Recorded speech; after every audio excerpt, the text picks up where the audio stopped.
content pretty efficiently. I know that there tends to be a lot of nuance, and that is sort of the frame that I'm taking, with today's webinar, is really just want to give y'all some aspects for consideration, some things to think about.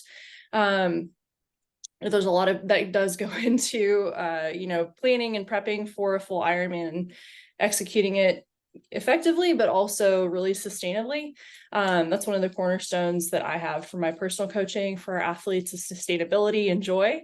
We'll talk more about that, but yeah, just kind of broad brush. We're not going to get really deep in the weeds. So think of this as kind of like your 3,000 to 5,000 foot view of Ironman season prep, and sort of what does it take to arrive at that start line healthy, happy, strong, and get to the finish line feeling, good about your day out there. So let's go ahead and kick it off. I think just first off, want to give you all a little bit of a sense for who I am. So my name's Coach Coral Owen. I'm the head coach for Team Babe Athletics. Babe is an acronym, stands for Be a Badass Every Day. We're an all-women's team based here in Tampa Bay, Florida. I'm personally in Clearwater. Been around for about 5 years, but I've been coaching triathlon and swimming for the better part of 16 years, racing myself for about 20. Have raced everything from age group juniors to collegiate club back before it was an NCAA sport at University of Florida. Moved into long course after I graduated grad school, raced a little bit overseas, and since being back in the States for about 8-9 years now, have really leaned into the coaching side of things more heavily. I'm so personally passionate about women and building women up and building this community up. That's one of our key missions too for Team Babe. The reason I'm so passionate is that I did my first triathlon in 2003 with my mom, and she started racing back in the 1980s in Austin. She's a babe, she's in her mid 60s. And back then, there were not a whole lot of women racing, period, in triathlon. Thankfully, that has changed in pretty significant fashion, especially for short course. But one of the key reasons that I wanted to do this series, last week we did the stepping up to 70.3 half iron. And, today stepping up to 140.6 is that women are significantly underrepresented for a multitude of reasons that are, many times outside personal control. But trying to move the needle in best part that we can, with this just kind of gen ed series, if you will. So in addition to my role with Team Babe, I also am the race director for the Tampa Bay Babes Triathlon, which is a all-women's sprint here in Tampa Bay. It's our inaugural season. So if you're busy, not busy, December 17th, come join us. And I am also mom to Kai, who's my 18-month-old son, and he's given me a lot of great perspective, on coaching, from a different aspect, and just another great lens and facet for experience. So just a little bit of my background and where I'm coming from. All right, so guess, let's start at the ground floor. What is a full Ironman? By and large, also known as a 140.6. There's a little bit of difference and variation here depending on what course you're looking at, specifically looking at Ironman Chattanooga. But by and large, the day that you're going to experience for a full Ironman is in this order: a 2.4 mile swim, followed by a 112-mile bike ride, and then a 26.2 mile run. If this is your first time navigating this and you tell people what you're up to who are unfamiliar with Ironman, probably one of the first questions that they're going to ask you is this all in one day? Yes. And typically if you're looking at Ironman branded events, which I think most folks are familiar with, there are grassroots races that are not Ironman that still have this full distance. You're going to be looking at time caps between 15 and a half, but typically 16 to 17 hours, depending on local permitting, things of that nature. So awareness of time caps too is something that does go into consideration for choosing a full Ironman, which we will unpack also here in a little bit. So what's a starting point? This is a question I get a lot from athletes that are thinking about broaching or tackling a full distance.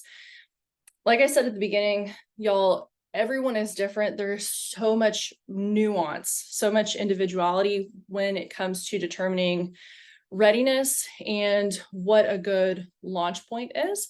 But by and large, the typical advice that I give is if you have sort of a comfortable level of fitness for completing an Olympic distance triathlon, that's a good starting point for building additional foundation, fitness, skills, etc., into a full Ironman. If it's a little bit shaky, I would say maybe, build your fitness up a little bit more, and then maybe try next season. So one of the things too that we talk about is long range planning. Again, we'll dive into this a little bit further, but just wanted to give you sort of a, at a glance view.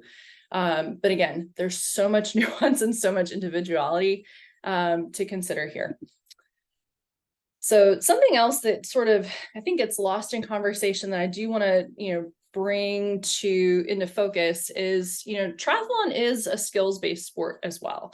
And this whole notion of efficiency in training, working smarter, not harder, is something that really comes to the forefront when we're talking about building big mileage for something like a full Ironman. And so when we are able to approach training, racing from a place of, skill and efficiency, it makes our lives a lot easier, right? And so if you're wanting to tackle a full distance, I would definitely recommend, 2.4 miles is a lot of time to spend in open water. It's a lot of yardage to cover.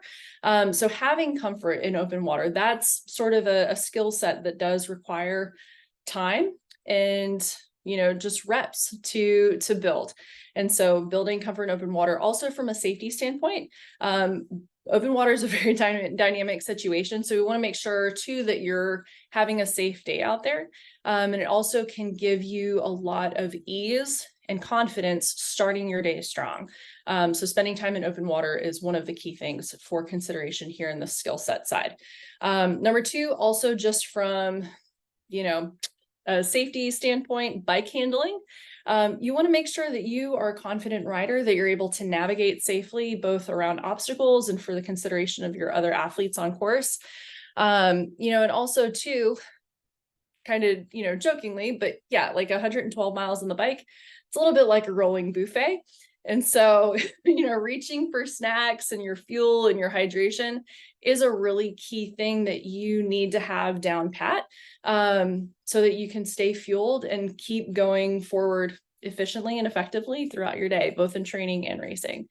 The second two bullets, skill set or, just sort of things that you have about you, belief in yourself. This is, triathlon does build character. It also reveals character. And, but just having some sort of core belief in yourself that, I can do this. And certainly, that confidence and that, it's sort of a confidence muscle, if you will. It is built through training. It's cultivated and solidified through training, but you need to have this underlying confidence that you can do hard things, in order to have an effective training cycle.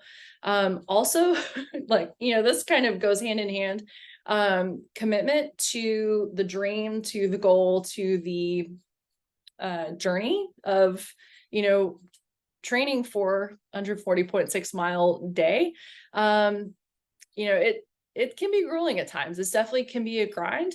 So, commitment to the process, and also, something that goes hand in hand with this, you got to be a little bit creative. Things rarely go as planned.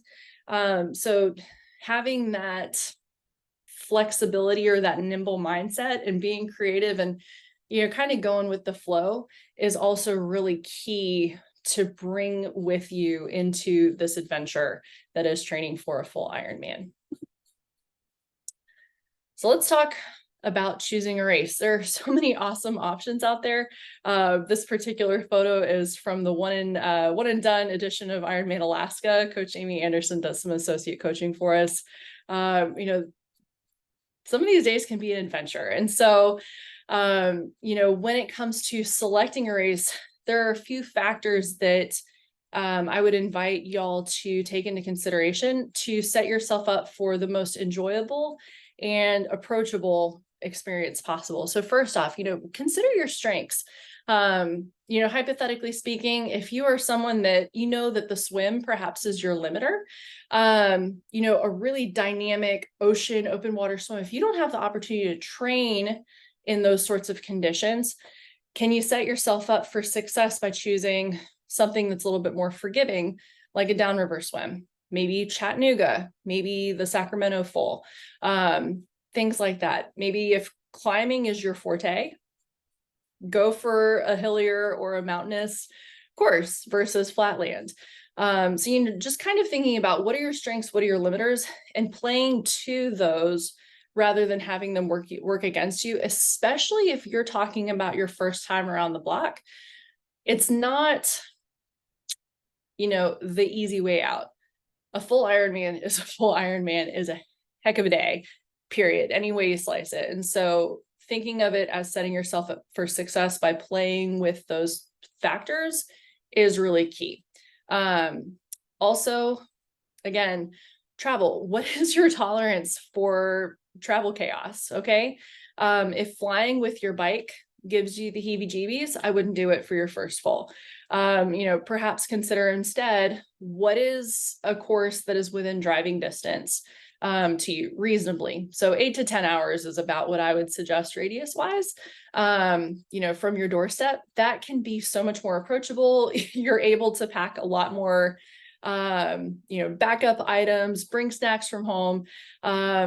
If you're someone who likes adventure, by all means, go for it. There's also some great services like Tri-Bike Transport that can sort of ferry your bike to the race site for you, build it up, and you're good to go. So yeah, just travel tolerance is something definitely to be considered, especially, and I say this from the standpoint of what is the mental load that you're carrying into race day. We want to minimize, just sort of this controllable external stress, and travel is certainly one of those factors that goes into play. If we can minimize that as much as possible, that's going to play into your favor. That's less energy expended race week and race day. Okay. And then third of all, what type of experience do you want to have?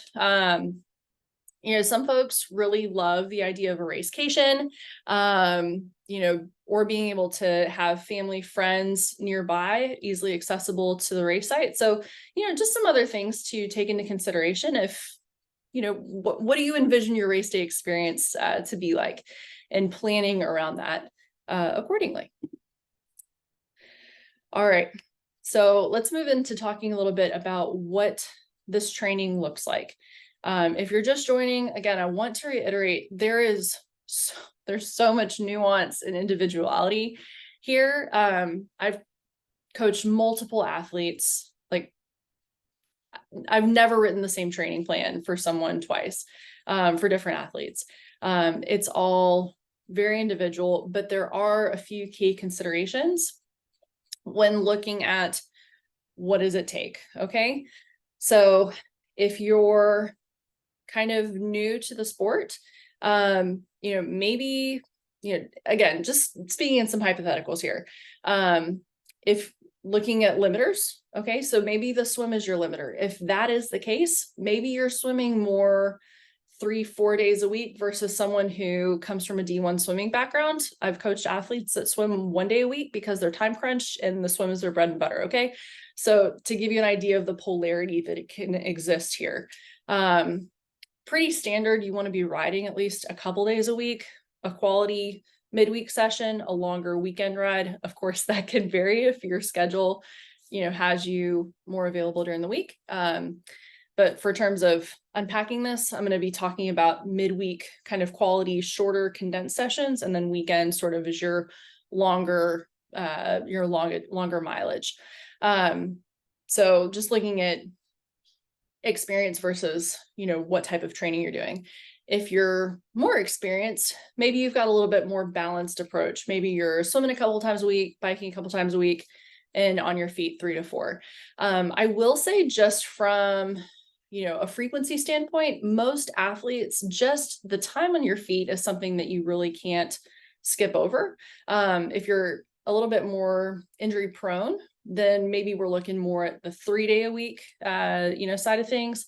but most athletes are going to do, my advice, I found, a quality midweek run, a quality long, weekend longer run, and then a couple brick runs off the bike.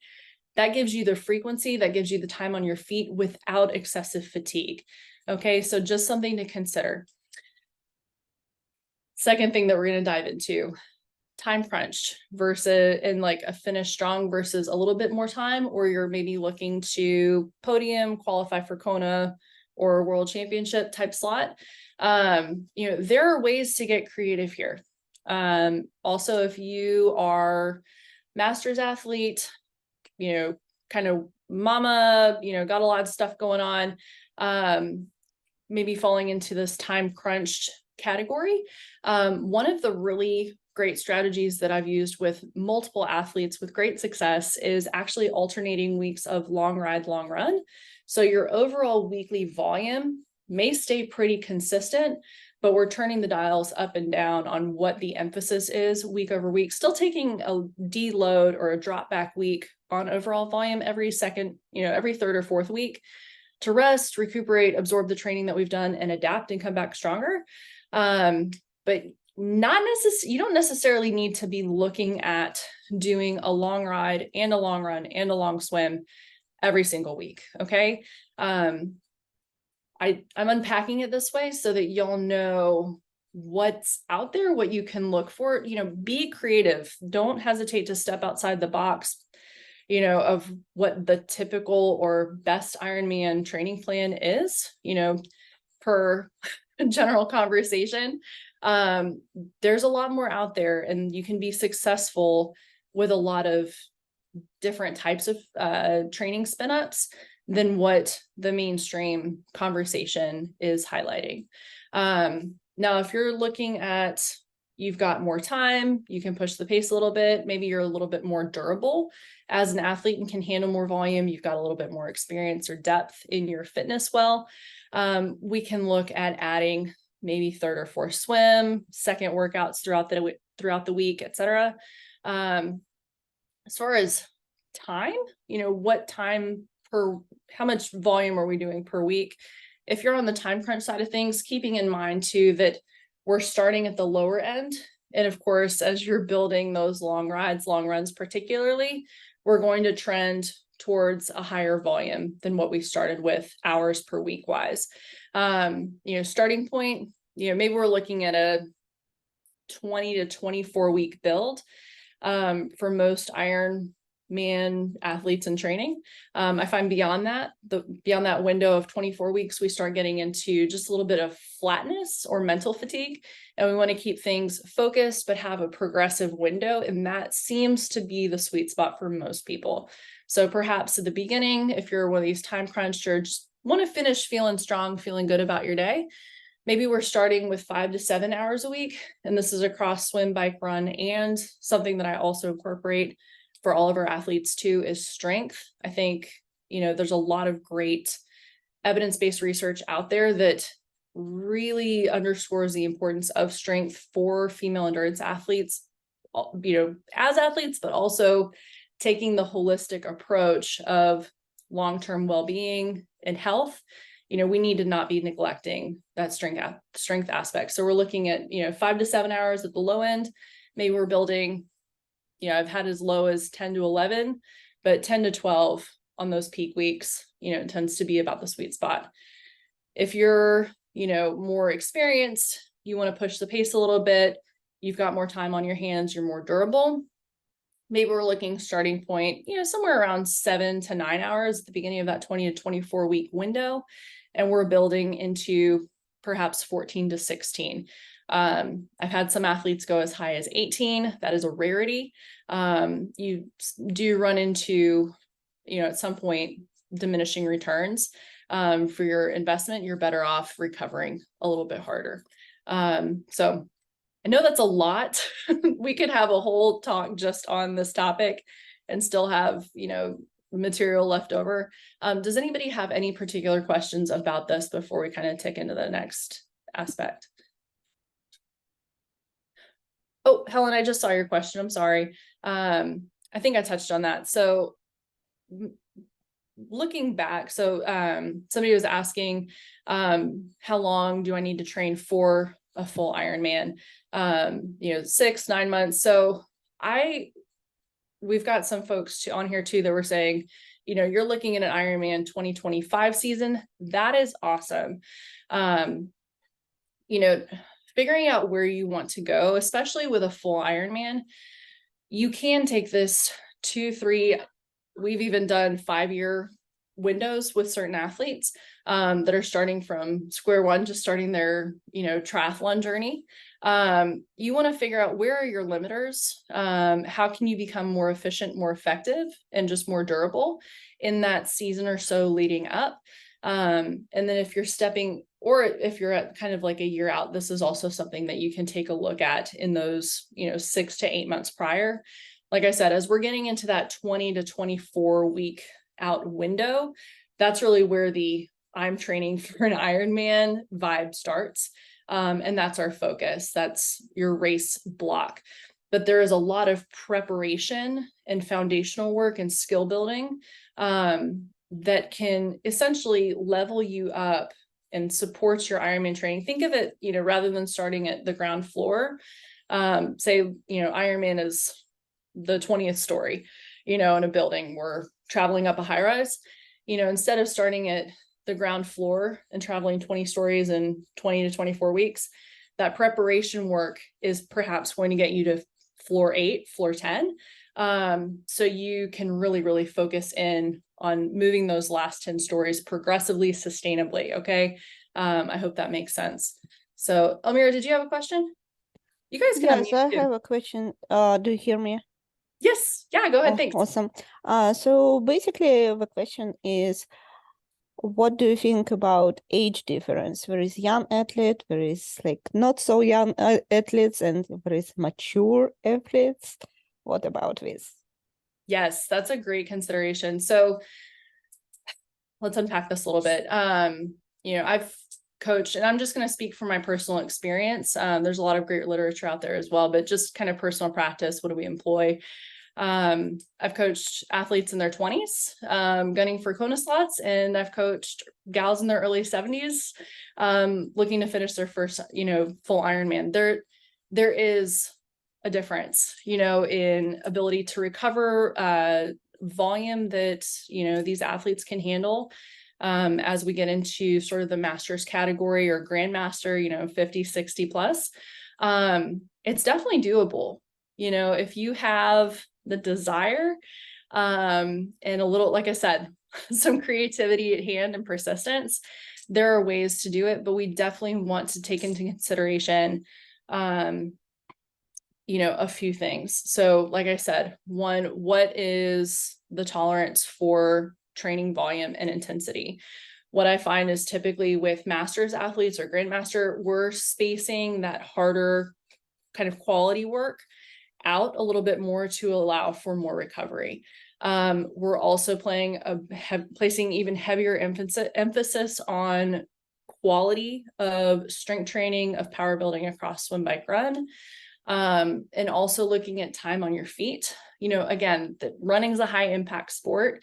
So maybe we're doing more cross training, elliptical, aqua jogging, or power walking. I've also had some athletes that are, in that masters category, knees are kind of shot, arthritis, things like this. They've got the dream. We figure out how to make it happen. And sometimes that does look like power walking, like 13, 14, 15-minute miles. It blows me away. But suffice it to say, if, there are things to take into consideration. I will say too, that if you have the means, working with someone, whether it's a mentor, whether it's a coach, someone experienced in working with athletes, that are female masters athletes doing a full, is really worth your while. Like I said, there's a lot of sort of typical training plans that you'll see, in mainstream conversation, training for a full, what should it look like? Typically, they are not geared towards masters female athletes. So making sure that we're taking that into account, stock training plan versus something tailored for your scenario. So does that answer your question?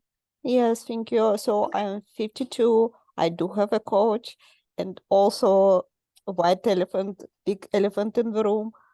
Master females has postmenopause, perimenopause, menopause, and everything in between. That's awesome. A great resource too, if I would suggest, I'm really glad to hear that you've got a coach that's supporting your goals. If you haven't read the book Next Level by Dr. Stacy Sims, she's the author of Roar. That's a Yeah, I wonderful do have resource. this. Okay, great, great. All right, any other questions on this aspect before we kind of tick into other things? All right, awesome. Thanks for that question, Almira. All right, so we've already touched on this. How long do you need to prepare? Again, looking at specific preparation, that window, again, by and large, I'm going to suggest 20-24 weeks, maybe it's 28. But zooming out, what do you need for a solid foundation to tick into Ironman specific training successfully and sustainably? So maybe we are looking and backwards planning out a year, 2 years is typically where I'd suggest. I also think it's important to plug here, if you are brand new to triathlon, definitely dream big. But I will advise a word of caution to please, if you're thinking about Ironman as like your immediate goal, I would really strongly advise to get at least one really enriching season of triathlon experience, short course, sprint, Olympic, maybe a half, before tackling a full. There's a lot of just experiential learning that comes with racing short course that translates directly to full Ironman, like from the skills-based perspective and just that mental comfort of having the race rep under your belt, knowing what you're getting into. It can set you up for a much more successful race day. There's a lot of things that go into, having a successful day, and things don't always go as planned. Maybe you get a flat tire, maybe your stomach is upset. Those are things that are hard to replicate outside of just having the experience and knowing how to problem solve on the fly. That's really why I advise athletes to have at least one solid season, if not two, before going into the full distance. The other reason is durability. Unless you're coming from a really solid background of endurance running, cycling, maybe swimming, from an injury prevention standpoint and burnout prevention standpoint, taking time to build into the volume that's required for a successful, full finish line and race day, taking the long road is something that I would advise considering. So I'm never going to say don't, 100% don't do it, but just a word of caution, something to consider. Okay. So we've talked a lot about like, what does it take to get there? Let's talk a little bit more about these surrounding or supporting things to consider before, clicking register and entering all of our information, should you go for it. So there's, nobody's probably pulling a paycheck from racing age group triathlon. Busy folks, it's my experience, triathletes are doers. So, more than likely you've got some non-tri commitments and priorities in your life. So taking stock of what does that look like, and does a full distance Ironman dovetail and sort of flow with the other commitments that you have on your plate? Is this the right time? Is this the right season of life to go about this? I'm just going to take my personal situation. I'm probably not going to race full Ironman for, at least a few years until my little guy is older. It's just a bandwidth thing. So other prior, it's okay, to like stick a pin in things and say, all right, maybe it's not the right season, but, maybe 4 or 5 years from now, this is something that I want to achieve. these finish lines are not going anywhere as well. So just a friendly reminder. Something else too that can really help with this, sort of forward momentum flow. A lot of folks, having that conversation with what I call like your home team or your support squad at home, family, friends that you interface with on a daily, weekly basis, having that conversation ahead of time and really laying out, hey, this is a big goal of mine. It's something I've been dreaming about for a while. Can you support me, while I tackle this, what I call BHAG with our team, big, hairy, audacious goal? Having those conversations up front about what does this adventure look like? How can we, maybe redistribute, commitments, things that we're doing at home in life to better support that journey and y'all as athletes. So just something to consider. Other things too, sort of, I've even had athletes too in the past, look at your calendar. Where are you leaking time, or where can you optimize time?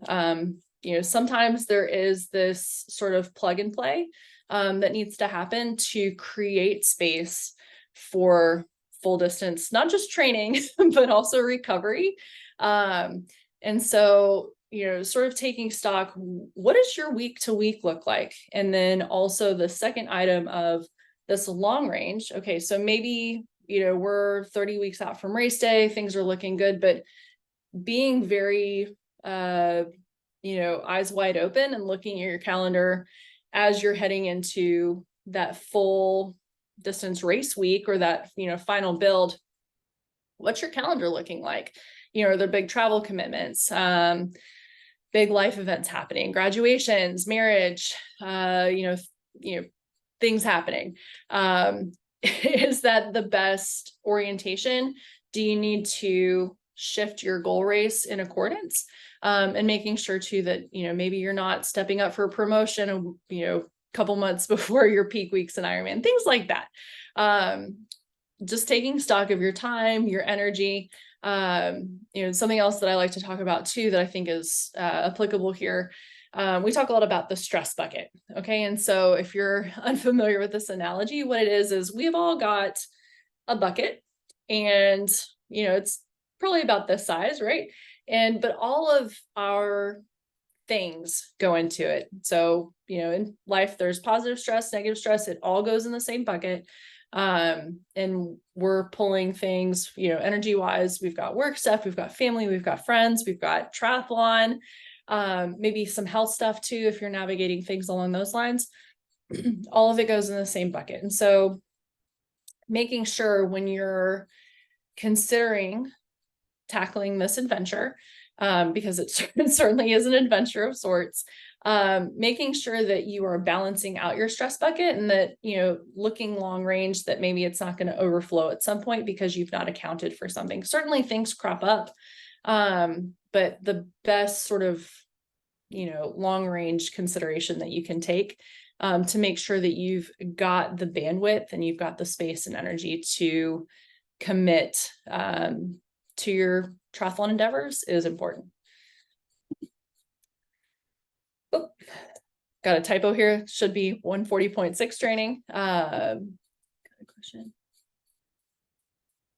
Suggestion. Okay. Yes, I can get to that question about best races for your first towards the end. Thanks.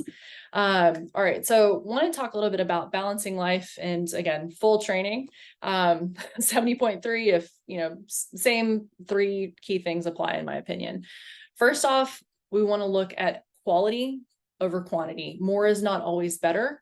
As I said earlier too, there is a point in time where we have diminishing returns. So it doesn't have to be train more, train more, train more, be more prepared, be more prepared. It's having intentionality.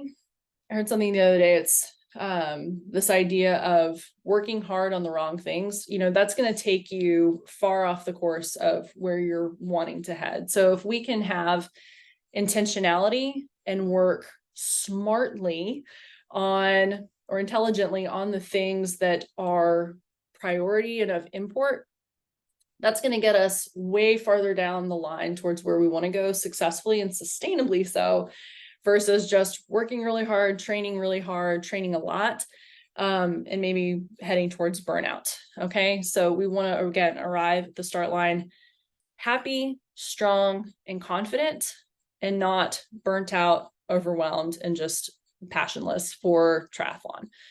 Okay. The other thing too, and I do want to reiterate, there is so much nuance for what denotes a successful training approach for different athletes. Time-based sessions, there is a bit of a schism here in the triathlon community, just for, again, kind of taking stock of what does your training commitment look like on a weekly basis. I found that time-based sessions, by and large, are really the best way to go, for two reasons. One, we're able to account for, very easily, how much time are you spending training and at what intensity. It's very easy to sort of quantify training stress, training load, and manipulate factors that way versus, go out, run 5 miles. Well, for some athletes, that might take them 40 minutes. For others, it might take an hour and a half.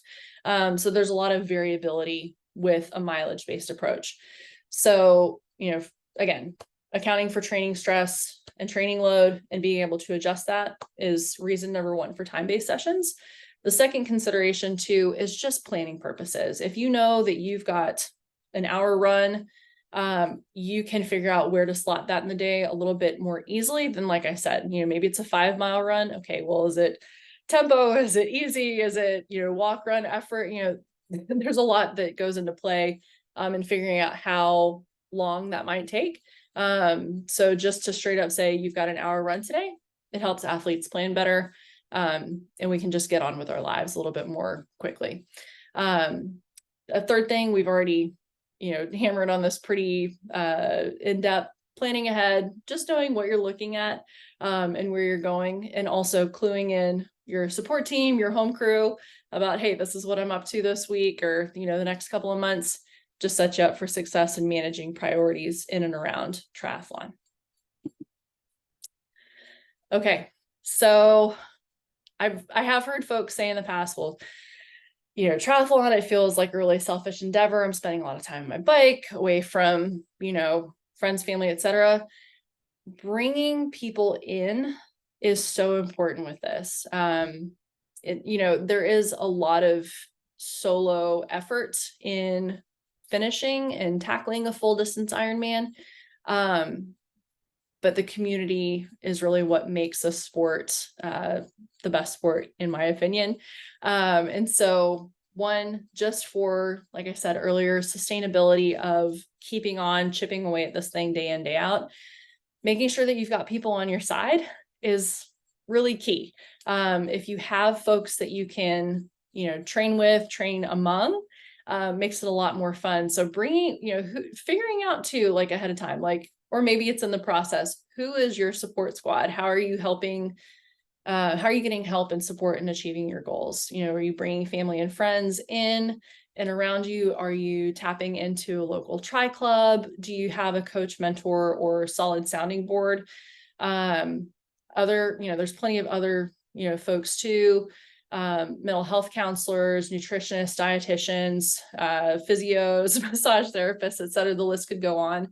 But assembling your support squad is going to really help you, conserve your energy, recharge, making sure that you're keeping things in perspective, as you go along your training and your race day adventure. So something else too that I really want to double down on, is this idea of performance and health. Okay, this is really important as women, as female endurance athletes. Their full distance finds us sort of riding this line sometimes of sacrificing health at the expense for, basically expensing health for performance. And, if you've been listening to, perhaps the, feisty media folks, Dr. Stacy Sims, there's a lot of great conversations in this space. But a couple key items that I wanted to pull and put a spotlight on here. So first off, we want to make sure that we're building volume sustainably. So going from 0 to 140.6 in, a manner of 6 months, probably not the best idea. Again, can we have this long range planning, sustainable approach, making sure that we're taking recovery and just building progressively and sustainably. And this is not going to look the same for everyone. So figuring out what is sustainable and progressive for you is really, really key. Also durability. So, we've got with triathlon, sometimes repetitive use injuries crop up, stress fractures, things like this. So making sure that we're starting with a strong foundation, making sure that we're doing, strength work, mobility to keep our body prepped and ready for the training demands that we're asking from it is really key as well. So I call this kind of your general body maintenance. It's easy to overlook when you're tired from doing your swim, bike, and run training. But think of it like changing the oil on your car or brushing your teeth. It's just something that we do just to keep things in working order. And then finally, last bullet is not denoting the importance here. Recovery. You have to recover as hard as you train. It's something that I say a lot with our team and our athletes. Certainly there's more that could be added in here, but, taking into consideration, are you sleeping enough, 7 to 9 hours by and large? Are you fueling, enough, frequently enough to support the training that you're doing? Are you fueling during your workouts?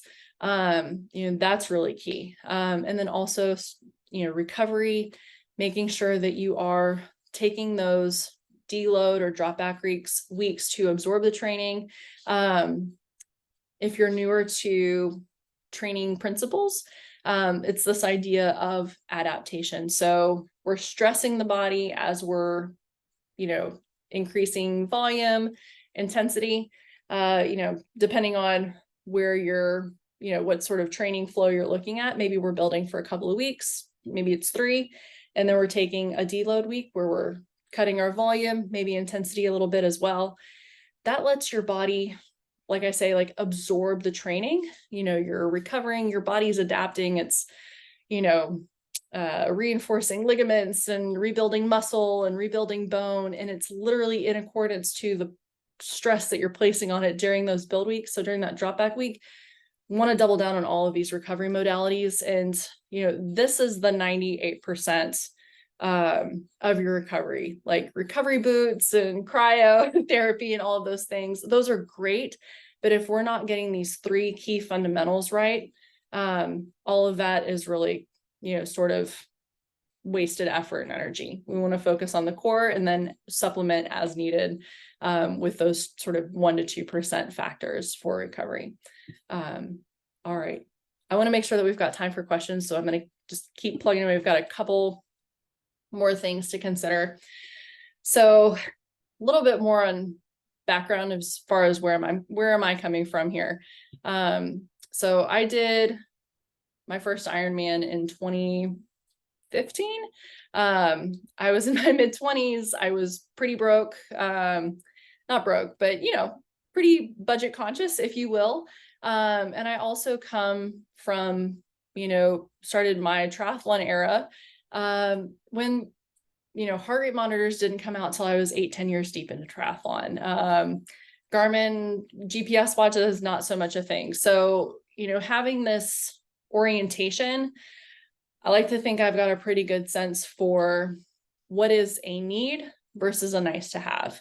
You tell folks, oh, I'm signed up for an Ironman. They're probably going to ask you like, oh, what tri bike do you have? What carbon wheel set do you have? What, all of these things. If you are a budget conscious athlete or, it's just your orientation or something that is a necessity for you, you really don't need all that much to have success in full distance and to be able to have access to this experience. I know there's, just the race itself and those logistics can be quite costly. So I just wanted to unpack this for anybody who may fall into this category. Swim, goggles, and bathing suit. You're set. Okay. Maybe a wetsuit if you're doing cold water swim. Bike, you can rock it with a road bike. Okay. tri bikes are pretty common in the States. I raced quite a bit while I was overseas, and, road bikes were probably 95% at full and half. Definitely glasses and a helmet, but, safety first, bike in working order, you're good to go. You don't even necessarily need clip-in pedals. I would recommend them, but we've coached plenty of athletes that have done them actually in flat pedals as well. Run, you've got your shoes. And then, from a metric standpoint, how are you measuring how much time and your intensity? A basic, so I trained for Ironman Louisville 2015, $40 Timex stopwatch. Was it, sexy? Did it have any bells and whistles? No, but I knew how long I was out there. And then based on perceived exertion, tuning into my body, I knew how hard, easy I was going. And that did the trick. That's what we, did back in the early 2000s and through college. And it works great. And the other thing too, a little bit of a joke, but what are you going to do on race day if your Garmin goes out and you don't have access to your power? Okay. So having, being in tune with your body works just fine if that is something that you need to consider. I did debate adding a stationary trainer on here. For athletes that are time crunched and busy, I do think that this is a worthwhile investment. You can find a stationary trainer, not a smart trainer, but just, hook up the back wheel, got a resistance wheel, on the back tire, $50 to $100, and it'll last you quite a long while. You can get some really effective workouts in on that. And then also fuel. This is sneaky. Okay. Sports fuel, it can be a little bit costly. And if you're training for an Ironman, it adds up to quite a large volume of fuel. So, being creative, being a little bit resourceful, DIY approach, there's some great cookbooks and blogs out there on sports fuel. And then taking a real food approach also, if you have a sensitive stomach, this can be a good approach as well. And this other idea of having community behind you. Triathletes are some of the most generous humans that I've ever had the privilege of knowing. And so tapping into, if you're looking to source gear, that's maybe a nice to have or a need, reaching out to your local community, your local bike shop, and seeing, who's, offloading some gently, previously loved gear, can definitely be a good resource. All right, this is the last slide before getting into a little bit of mindset stuff to round us out. Just wanted to talk briefly about common potholes that I see are kind of hiccups in the road, if you will, that athletes may encounter. This idea of overtraining, this is often something that I see in athletes that aren't sticking to a training plan that is well tailored to them. So maybe it's a little too aggressive. Maybe it's not geared towards, their limiters and strengths. So again, making sure that you are following a progressive, sustainable training plan that is well oriented to where you're coming from and where you're wanting to go on your race day. For instance, if you're just wanting to finish strong, following something that's, aimed at podium level athletes, probably not the best fit. So making sure that we're accounting for that. We've already touched on this, too much too soon. 0 to 140.6 in this very short span of time, probably going to set you up for some hiccups. So making sure that we're taking that long range approach if need be. Again, cannot underscore the importance of fueling enough. Okay. Making sure that we are fueling our body for the demands of training is so important for both supporting our training and our performance goals, but also just overall health, making sure we're not falling into kind of this relative energy deficiency, area of things, can affect a lot more than just performance. Okay. Just general well-being is so important. And then this other thing too will carry us into a couple of mindset things that I wanted to talk about real quick. And it's this idea of getting ahead of the moment that we're in. So, it's easy to, stand at the start line of your training. Maybe we're 20, 24, 28 weeks out from Ironman. You get your training plan or your book, or you're talking with somebody and you're looking 20 weeks ahead and going, oh my gosh, I have to do that amount of training. You're defeating yourself before you even start. And so appreciating where you're at in this very, very nuanced stepwise process of stepstoning your way to your race day is so important. You learn so much more by staying in the moment. You're going to get a lot more out of it, and you're going to be more effective if you're very present with what you're doing, and not worrying or fretting about where you're supposed to be or where you're seeing other people, heading. Again, very individual journey that we need to stay present and walking our own walk. So a couple of real quick things here before we round out. I know we're getting close to the top of the next hour. One thing that I have found to be a really helpful tool and approach for athletes is this idea of good, better, best. Okay. Just a real quick example to give you an idea of what this looks like in practice. So let's say, it's a busy Thursday, halfway through your week, you got a lot of stuff going on. You've got a 45-minute interval run on your schedule. Okay. Best case scenario, we've got a great night's sleep. We've got all our stuff laid out. We get up early, knock the socks off this run, hit all of our intervals, and we get on with our day, and everything's done and dusted. Maybe we're not getting, what's the better scenario? Okay, that's ideal. What's better? Maybe we had kind of a crap night's sleep. Maybe we've got an early meeting. We can't get to our run at our typical time, bright and early. You're shooting for a lunch run. Maybe you're carrying some fatigue. Maybe we just drop it to a 45-minute aerobic conversational run just to get the time on your feet. All right. So that's kind of your better scenario, just a hypothetical, right? And then this idea of, good, if things are really going wonky and, things are going nuts at work. You had to go pick up a kiddo from school. Your lunch run is totally eaten up.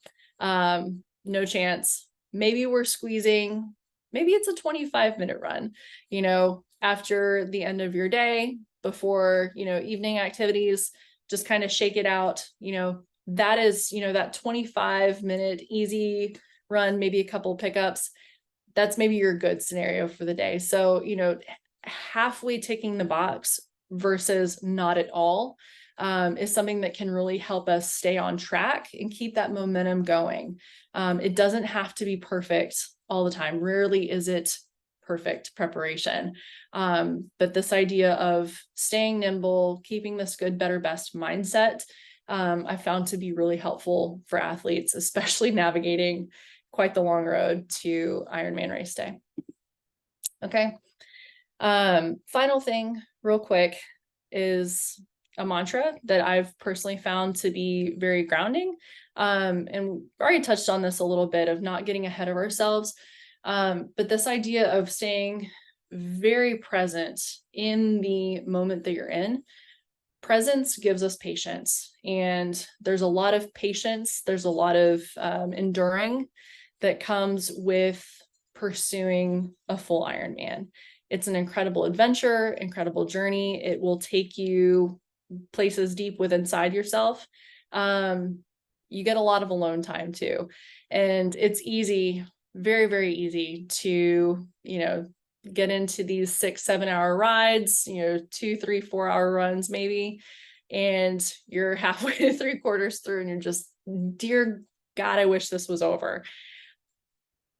Being able to center yourself and just be present, you have no anxiety, you have no worry about just getting it over with. You're going to have to cover the miles and the time anyways. So being able to tune back in training and on race day, it's going to give you presence of mind, it's going to give you peace, and it's going to give you the patience to just one foot in front of the other, in front of the other. Okay. It's a good metaphor for life as well. But that is the end of our content. I apologize if that went a little bit longer, content wise than anticipated. Again, like I said, there is so much to unpack here, and a lot going on when it comes to figuring out what a full looks like, in preparation and on race day. So had a couple questions. I'm happy to stay on for a few minutes beyond 5 Eastern if y'all have additional questions. So just real quick, best suggestions for a few races that are in the US or international as your first. This is really hard to say, depending on, like I said earlier, are you working with a strong swim background? Are you comfortable with hills? If you are a skilled open water swimmer, I do like Florida. I like Texas as well. Chattanooga is great if you're good with hills, but need a little bit of a downriver swim in your East Coast. We've also had athletes that have really enjoyed recently Sacramento. That is a downriver swim. I know it's West Coast, but perhaps some of y'all are West Coast. That is a downriver swim, flat bike, and a flat run. So as far as, all things being equal, that's probably the most beginner-friendly race I'm aware of. International, it's been a little while since I have raced internationally myself. But yeah, there's a lot out there. So just, again, I would underscore and reiterate, figure out where your strengths and limiters are, and just look for courses that play well to those aspects. Ironman too, if you've not been on their site recently, a couple of years back, they started adding, kind of an at a glance, like, is it open water swim? Is it hilly, flat? They've got little icons, bike and run, that can help you just do a quick assessment for what you're looking at potentially. And then asking folks that have raced those races is really helpful as well. All right, Jerry, great question. Books and blogs for fueling. Yeah, so what I'm going to do, actually, just in the event, the Facebook event, I'll go ahead and just drop some of those recommendations so that you can click them and you don't have to go search for them. Okay. But I'll try to get that up tomorrow morning if that's okay. But just real quick, Roar from Stacy Sims, Next Level, and then I'll also add a couple blogs and sports dietitians on Instagram that I've found to be great resources as well. All right, last question that I'm seeing here. How do you go about finding a coach or group to train with? So as far as coach, you want to consider, is having someone local that you can interface with in person important to you? If not, that sort of opens the can of worms a little bit more as far as, who you have to choose from. A great way that I found, asking for references, either from local tri club, if you want someone that's in your general vicinity, that you can go for a one-to-one swim session in person with, or join for weekend bike rides, things like that. There's the women's triathlon training group in Facebook. I've seen folks reach out and ask for recommendations that way. We do have a couple slots on the Team Babe roster. If you want to reach out, happy to chat and give you a little bit of an idea about what we're working with.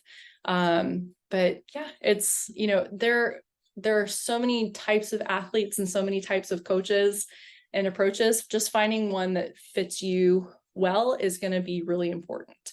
And then as far as finding a group to train with, again, I would start by asking like local bike shops, even doing just a Google search of open water swim, triathlon club in my area, things like that, that can be helpful as well. So I hope that's helpful. Let's see. Does anybody else have any other questions? I know we've covered a lot of ground today.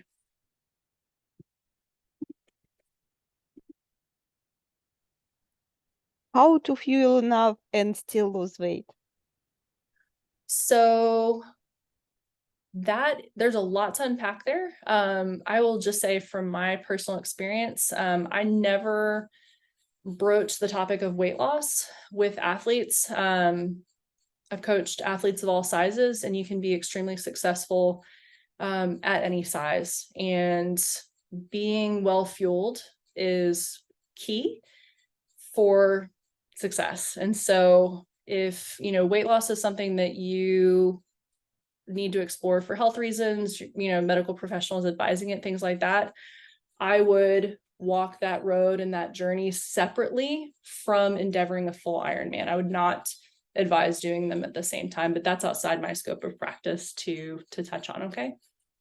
Yes, thank you. Yeah. Oh, Hillary, you're muted.